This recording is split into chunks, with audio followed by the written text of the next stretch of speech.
Welcome to the Smart Business Revolution. Revolution. Revolution. Revolution. You want a revolution? You say you want a revolution? Revolution. The revolution. It's going on right now. Welcome to The Revolution, the Smart Business Revolution podcast, where we ask today's most successful entrepreneurs to share the tools and strategies they use to build relationships and connections to grow their revenue. Now, your host for The Revolution, John Corcoran.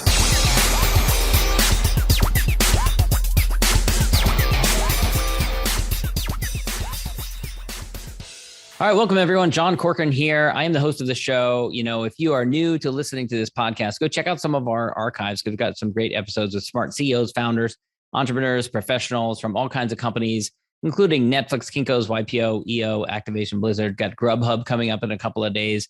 We had Quicken recently, Redfin, some interesting founders and CEOs. And I'm also the co-founder of Rise 25, where we help connect B2B business owners to their ideal prospects. And for those of you who've been listening for a little while, you know that I am also a recovering lawyer, and I have a soft spot in my heart for other attorneys out there, especially other attorneys that are doing entrepreneurial things.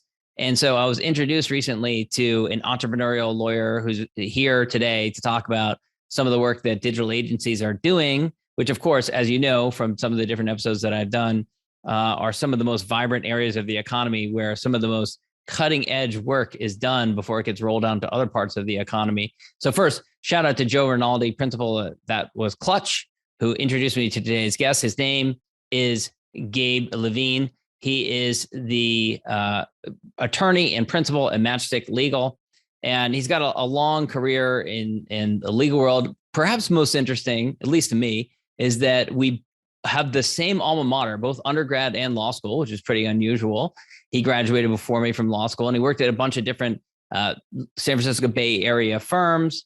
Littler Mendelsohn is one of the most well-respected employment firms out there. Also during law school at the University of San Francisco, he was an extern to Justice Ming Chin, very well-respected scholar at the California Supreme Court, and received a number of different awards while he was in law school as well. Of course, this episode brought to you by Rise 25, where we help B2B businesses to get clients, referrals, and strategic partnerships with Done For You podcasts and content marketing. And you go to our website to learn more about what we do at rise25.com. All right, Gabe, such a pleasure to have you here today.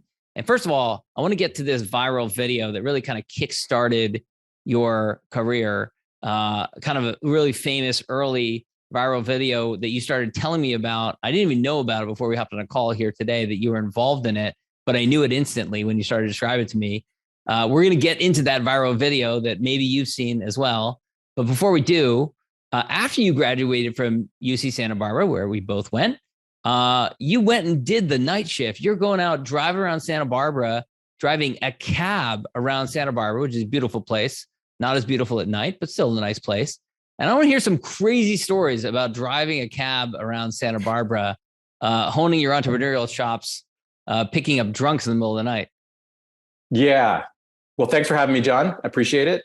Like you said, go Gauchos, go Dons. Yes. You ever think about that connection? Like Gauchos, Dons, you know? I know, right. It's a kind of unusual. Both of our alma maters are cowboys Spanish. of sorts. Yeah, I guess so. Yeah.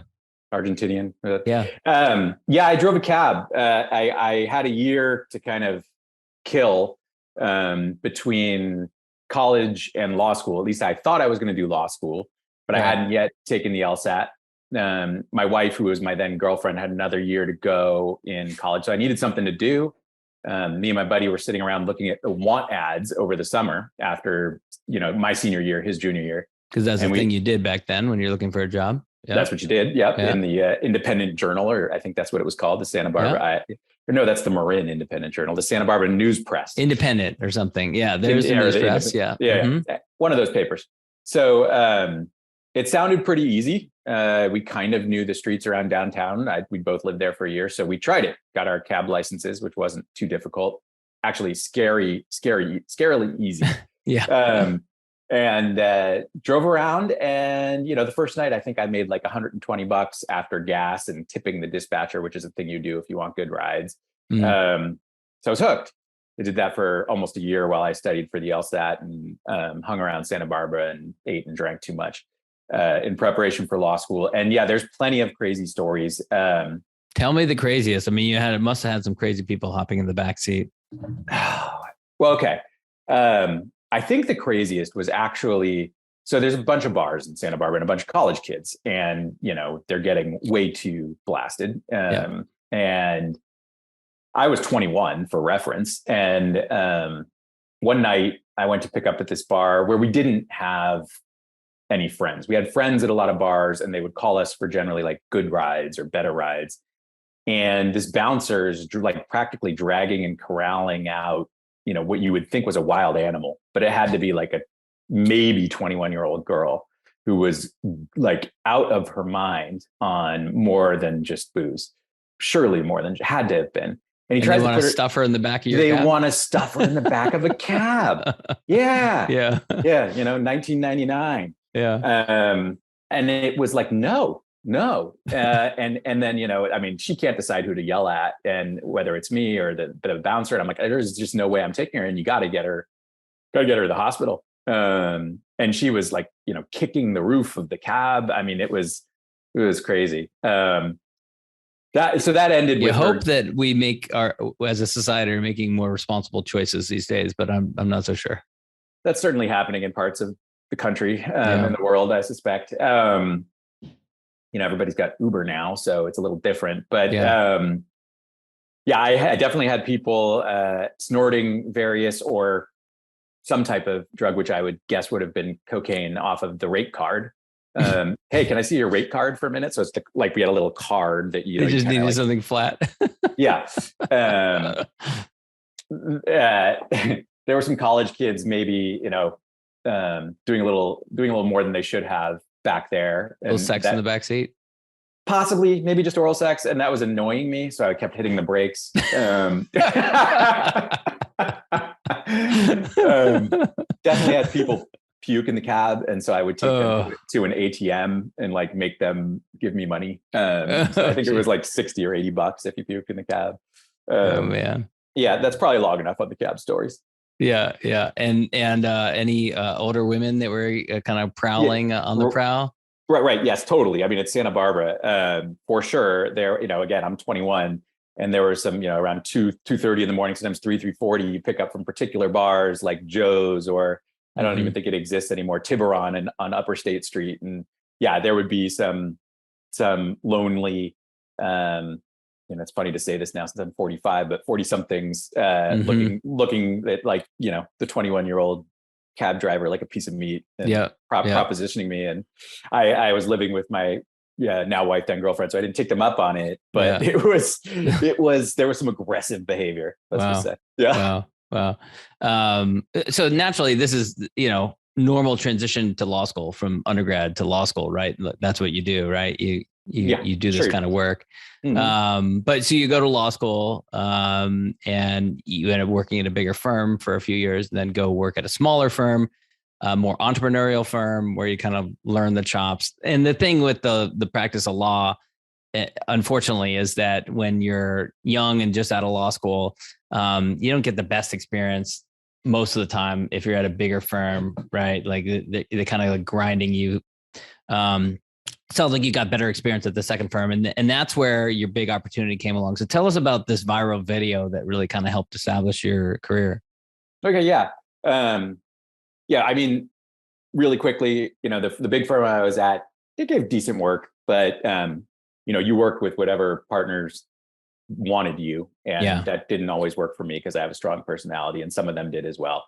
And I've never been the best at taking direction. So I left for a great little firm in the city where my dad knew these, at the time, quite young attorneys that had a growing practice. And they let me kind of run with stuff and trusted me, and it was great. And actually, let me pause right there. So your father was actually an employment attorney, and you worked at an employment law firm, but then went off and did something else. Did it feel at all, having grown up around that, did you feel like you were letting your dad down at all? Oh, no. Yeah. I mean, he tried to push me away from the law from an early, do something interesting, in college, like learn a language, do something useful. And I was like, I'm just going to drink and do bong rips and then figure it out after college. Looking back, I wish I learned a skill or something. And I hope my daughter goes to a, Polytechnic university and learns a skill. Yeah. But she'll probably end up like me. But so nevertheless, you end up really like in the exact same profession as him, and not just the exact same profession, but the same area of law for your first couple of years. Right. And I wanted to be in the trenches, and employment law was an area where you could make enough money, unlike criminal law. And unless you wanted to do weird white collar stuff, which I wasn't into,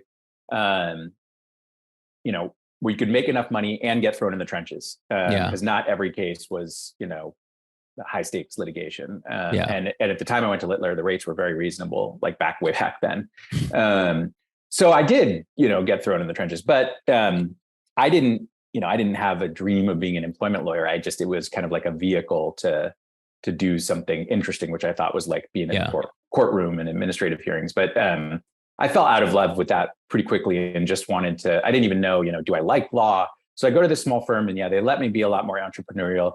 My very first client was a referral from my dad's then law partner. She was big in the sort of original .com boom in the 90s. And so and then particularly with business women, females. And so there was a woman named Erica Hall who contacted her at Mule Design Studio in the city, which was and still is, but they don't do this type of work anymore, web design firm, an up and coming web design firm with a very good reputation, especially with, philanthropic clients and organizations. And her business partner, his name is Mike Montero. They're both well known for their, design chops and interesting personalities. Now they're married, but they came to me and via Elisa, who was my dad's law partner, and formed a corporation for them, got them all set up, and they were my first client. And so they kind of got me introduced to the San Francisco burgeoning web design business, and I got a bunch of clients there. Tell me if I'm running long. Good. Keep going. All right. So as I felt like, I was approaching the time, 5 years or so had passed where I was like, oh, are you guys going to make me a partner now? I think you probably should. And they wanted me to kind of be more aggressive about outreach and growing my book, not just relying on it was foreign to me at the time. I'm like, you want me to do what? I'm a good lawyer. That's all I can do. Which is the funny thing about law is that the first couple of years, it's just like learn the practice of it. You don't actually get trained in how to actually bring in clientele and build a book of business, that sort of thing. And then when it comes time to make partner, it's like, well, you got to do all this other thing. It's kind of like moving goalposts. Totally. But it makes sense. And I thought I would hate it, but I don't. So they got me a coach, and this coach, whose first name was Michael, I can't remember his last name, was fabulous. And the main, there was a bunch of stuff we did, but the main thing that he had me doing was asking people who I thought could help me to help me. Just kind of like a broad ask. Okay. How can you help me grow my business? And, Mike Montero was at the top of the list because he had a loud voice on Twitter early in the game. He had a loud voice in the design industry. People listened to him, respected him. I trusted him. And so I took him to a Giants game. He's a Phillies fan. And so I took him to a Phillies game. He's from Philly. I was born in Philly too, but out to San Francisco before I remember, 2 years old. So we go to the game, and I'm telling him, what they want me to do. And, what I remember from the conversation is he's kind of listening a lot. And then he said, yeah, I got this. And I was like, okay, I'll get you another beer. So it must have been a week or two, or maybe more, I don't know exactly, later, that he called me and said he wanted to do a talk at Creative Mornings, which was, I don't think it's still going, but I'm not sure. Like a meetup type of environment or something. Yeah, for designers. And it was happening then, I think, just in New York and San Francisco. The way he described it was like, talk about fucking rainbows and shit. It's but kind of a profane guy. Yeah. I mean, he's like, I want to talk about contracts. I was like, okay, you think they'll like that? Yeah, I don't know, sure.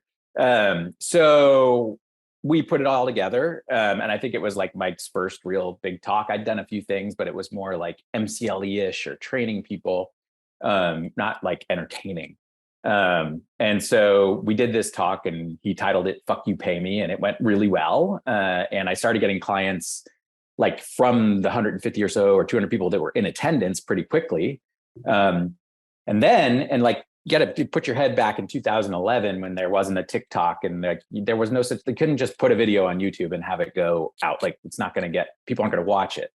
But Mike, had lots of connections, including to John Gruber, who was a major amplifier back then and remains so. And so the video just went nuts on the internet, Creative Morning's Vimeo channel was getting overloaded, and clients started pouring in for me from all over the country and even Canada.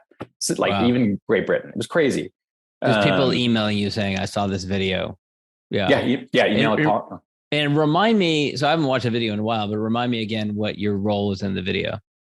Yeah. So I think he talks for a couple minutes in the beginning about this isn't art, this is your job, this is work. And he has a very well-known book called Design as a Job that followed that talk.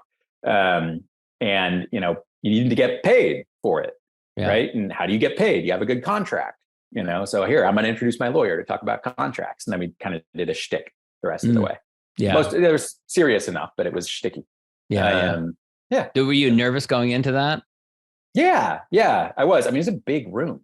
Yeah. It was a big room and also kind of an edgy type of thing to do as a lawyer. Yeah. And I was still in my 20s, and I have sort of a groove I get in with public speaking where the first minute, I think a lot of people have this, are very nerve wracking, and then you get into a groove. So yeah.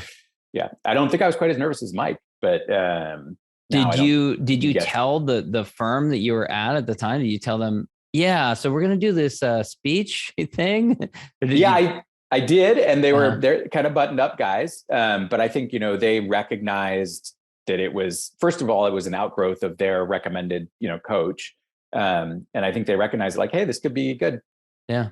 And it was too good was the problem. Yeah. But yeah. So how long after that did you decide to go off and do your own thing? It wasn't that long.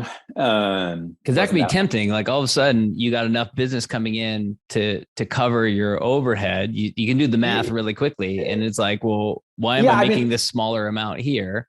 Yeah. Without talking trash or revealing too much. I wanted to stay there, but I wanted things that they weren't willing to give me. Yeah. Or at least, two of the three of them weren't willing to give me.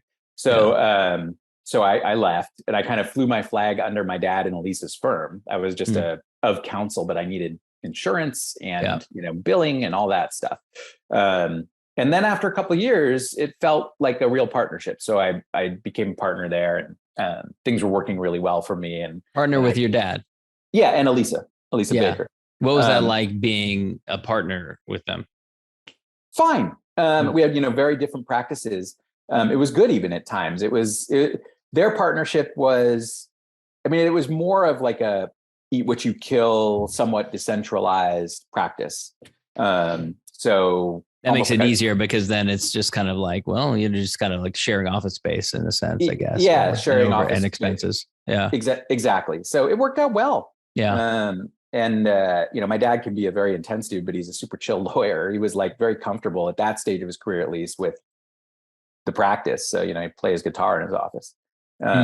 And Elisa, likewise, she's a very well-respected expert in the field of equity compensation, stock options, executive comp, negotiating executive ins and outs in connection with mergers and acquisitions.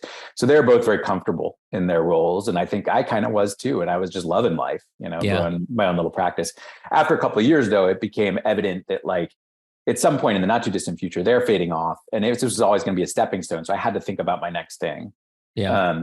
And I explored options of, could I maybe go somewhere and bring all this stuff somewhere else? And nothing really felt like a great fit.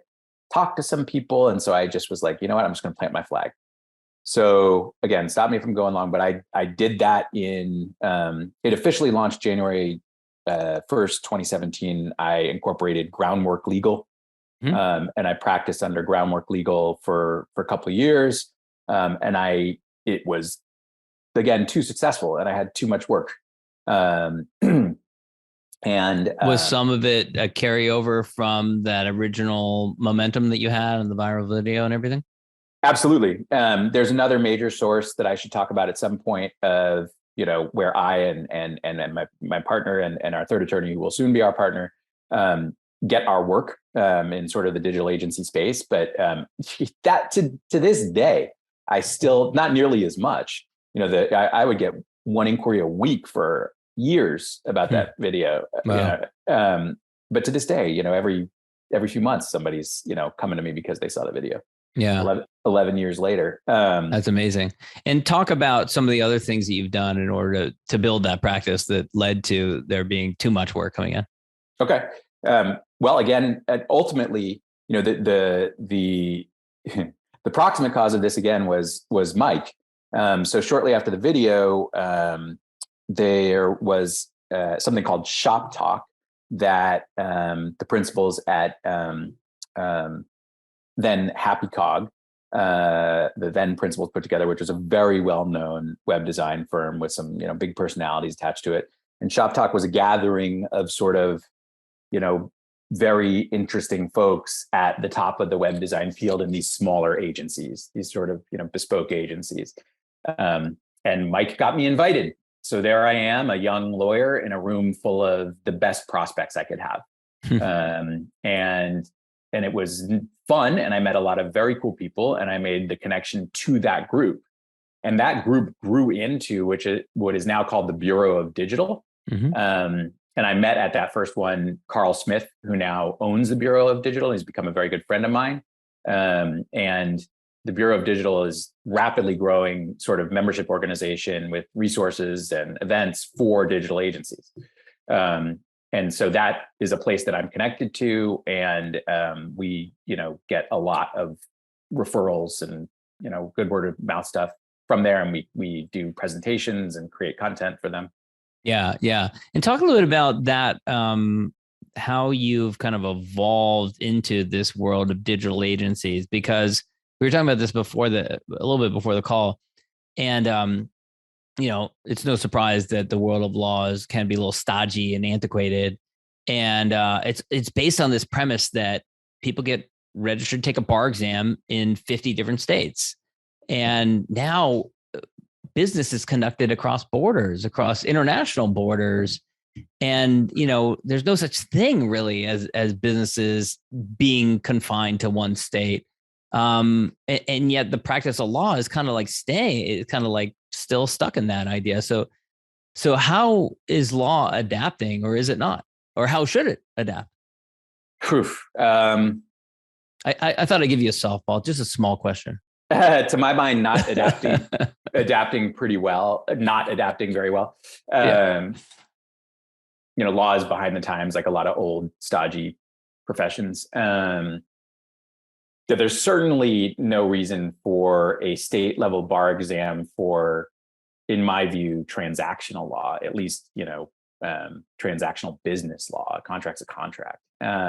There are variations on themes for things like, anti-competitive provisions and things like that, but anybody can look them up and figure them out. You don't need to take the California bar exam to know that, California has strict anti-competition provisions. Or prohibitions. So, I don't think the practice of law is adapting well, but it also doesn't seem that people are getting pushed around by bar agencies for, practicing in Delaware when they're seated in New York or California, for example, or, practicing Delaware government or documents governed by Delaware law, because who cares? So I think it is a national and to a certain extent international practice that we have. And from our perspective, it's just, we kind of have to do what we have to do without worrying too much about it. Yeah. I'm curious though. So much of practicing law is really guiding and counseling your clients, and explaining things. How do you work with clients that get frustrated around that basic structure that law is, this, based on traditions that stretch back, centuries, if not further. And a lot of the principles that we operate around today come from the Magna Carta and come from, ancient documents. I mean, how do you deal with that kind of frustration when you're explaining these things to a business owner that's, trying to operate at the speed of light? Yeah, it's that is our true skill. And it's being practical. So you have to be willing to take risks that lawyers generally aren't willing to take, I think, and kind of explain to the client that the client needs to understand and agree that you're not providing them business advice, but they're looking to you for a level of consigliere. It's not just, tell me what you would strike in this contract. It's like, we want to work with Giant Financial Corp. Here's their 30-page contract. Can we talk about what we're doing and where the real risks are and how we mitigate those risks? And you got to pick your battles, because there are some lawyers that can stand up and say, no, you need to push back on A through Z, and the client says, well, if I do that, I'm going to lose the deal. Right. And you have to, every client's different, and different clients have different leverage. One client with that company, might have enough leverage and enough cachet that financial services firm wants them and needs them, and they have to have them. And so you need to know that and figure that out with the client. I think, a lot of some of the older, weirder stuff is like, everybody, laughs about it, but the very real thing that I think is really holding the practice of law back is that everything kind of, in the business world at least, is that everything, and maybe it's not holding it back, I think it's holding it back from being more user-friendly, is that everything stems from sort of the fiduciary duties at the investor level and people having the CYA all the way down the chain to, we see the service providers, right?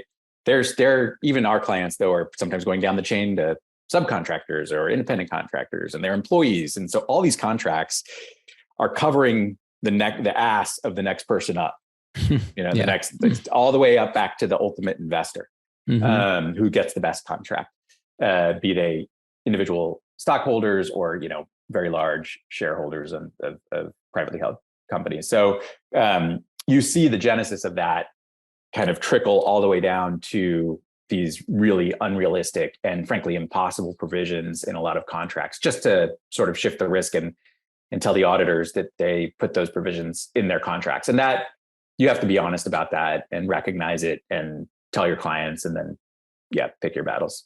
Yeah. So much of practicing law is really client management and managing expectations and communicating with the client really well. And, it's so often I say it's about communication, really. It's like such a critical piece. And so much of disputes that lead to high legal costs come from just a breakdown in communication between parties or business partners or whatever, or employer, employee, all that kind of stuff. Yeah, for sure. And go ahead. You've observed a lot of changes from like what do they used to be called, like interactive agencies, web design agencies, to creative agencies, digital agencies, kind of this evolution of all these different companies, this kind of sector. And you also saw the pandemic. You saw things happen in the pandemic. First of all, how did that affect you as a business owner yourself? Did it at all? Not really. We were terrified. We're a small business, generating enough money to pay our employees and ourselves. Pretty much that's it. And, putting a little away for the future, a tiny bit. So we were worried. We were worried. But it got weird, but our year was fine in 2020 and 2021 was good. And I think what we learned that we probably should have already have known, our practice evolved. Josh has a similar trajectory as me. That's your business partner, Josh. Yeah. And Jen as well has worked with Josh for a long time.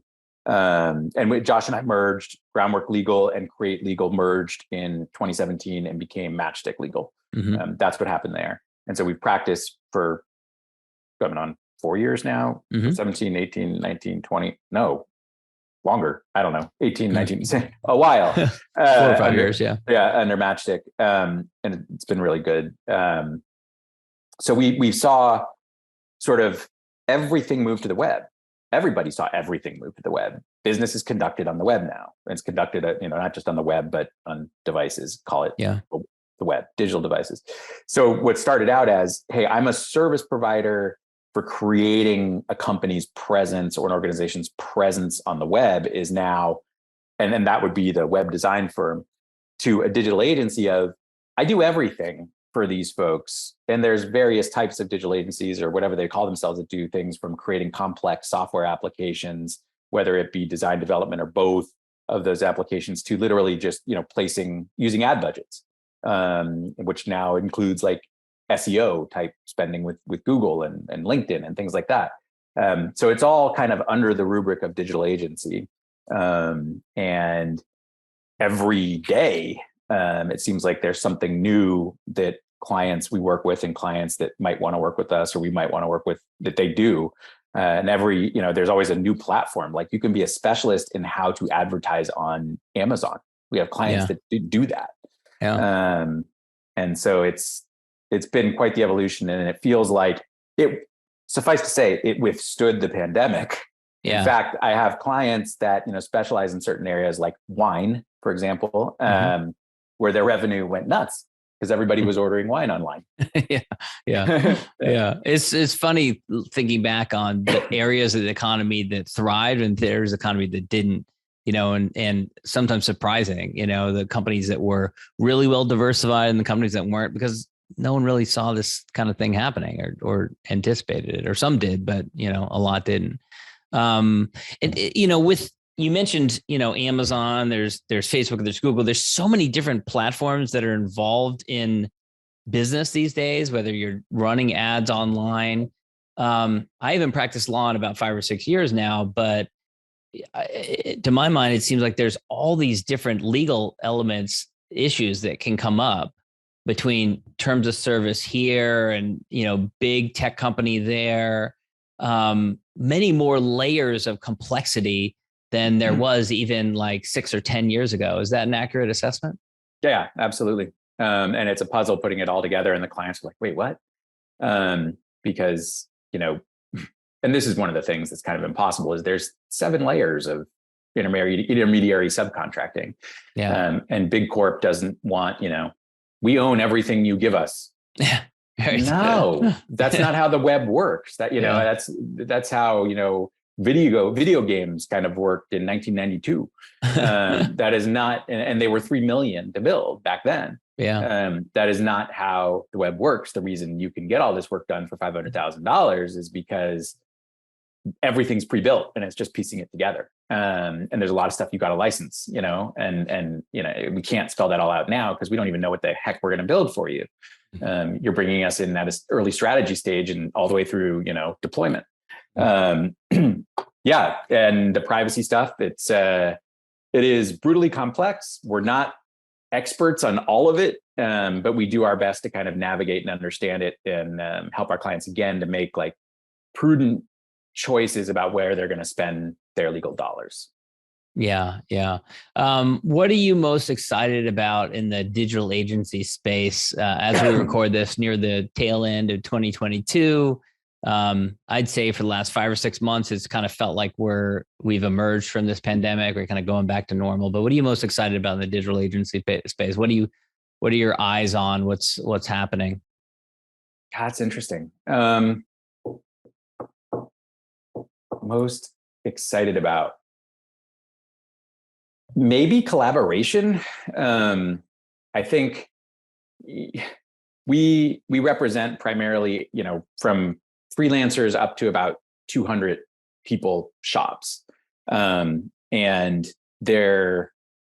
think they're able to compete not just because of the quality of their work with some of the larger shops and the conglomerates, but also because they have each other's back in general and through these organizations like the Bureau of Digital. And I get excited when I see the collaboration and when, Josh and Jen and I can contribute to it.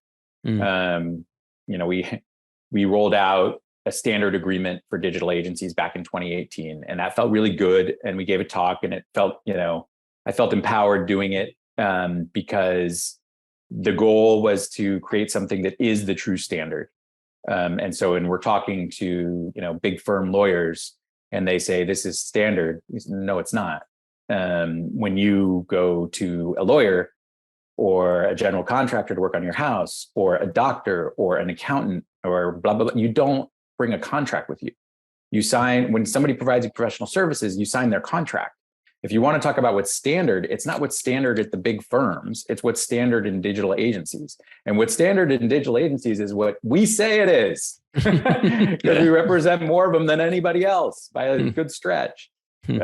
So I like that notion of sort of, I'm also a bit of a socialist, but I like the notion of like, gaining some power from the bottom up and hopefully empowering these smaller organizations to kind of continue to exist and thrive. Yeah. It's interesting. I read a book a few years ago by Dan Pink called Just Sell as Human, which was about sales. And it was about there's this changing marketplace. It used to be that the salesperson knew everything. You came into a sales, whether it was buying a car or whatever, you came in and you didn't know everything that the salesperson know. Now it is much more a point of symmetry where the consumer is much better educated. And this has happened in law as well, where you have a much more educated consumer. You can go on Reddit, all these different places. Now you might get wrong information. People a lot of times come in with the wrong type of information, but that has no doubt changed the practice of law because so much information is out there and people can do a lot of research. How has it changed the practice of law from when you started 15, 17 years ago? That's interesting. Yeah, I mean, it's like everything else. It's a bit commoditized now. So you have to distinguish yourself. Why pay for a full incorporation package when you can get everything out there in Stripe Atlas and Newark Carrington? It's free online, or it costs $1,000 or whatever. So I think, for us, some of it was dumb luck that we all got into this vertical, but we know this vertical better than digital agencies, anyone else. So, and that's what makes our services particularly useful to that. Just like anybody else that you're hiring, right? If you want advice on a certain area of your business or your life, you want somebody who really knows your business or your life, that thing that you're dealing with.